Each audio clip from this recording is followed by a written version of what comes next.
زي ما قلنا ان الكابل بتاعنا ما بتاثرش بالاشارات الكهربائيه ولا الكهرومغناطيسيه، لان هو اساسا كابل ضوئي وديت كابلات نحاسيه. بس في حاجه تانية بقى، ان هو حساس جدا. هو عباره عن جوه عن شعيرات رفيعه من الزجاج، شعيرات زجاج رفيعه، سلك رفيع زجاج. مجرد انك تتنيه كده تانية جامده شويه هيتقطع معاك. طبعا مفيش اشاره. لو حضرتك تنيت الكابل ده بالشكل ده كده في فقد في الاشاره، وهقول لك دلوقتي تعرفها ازاي. اما لو تنيته تانية جامده فكده ممكن ينكسر معاك وتروح الاشاره خالص. تعالوا كده نشوف الراوتر. هنا بتقدر تعرف عن طريق الراوتر اذا كان في مشكله في كابلك ولا لا. في هنا عندك لمبه اسمها لوس.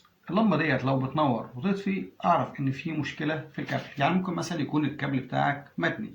طيب لو الكابل تنيته ثانيه جامده واتقطم خالص، في الحاله دي لمبه اللوس هتنور نور احمر ثابت.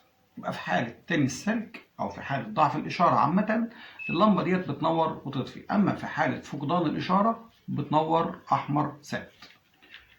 علشان كده لازم تعمل عند حضرتك مسار للكابل الفايبر، وده اللي هنتكلم عنه ان شاء الله في الحلقه الجايه. المسار ده هيحافظ لك على كابلك من الكسر او من السلك.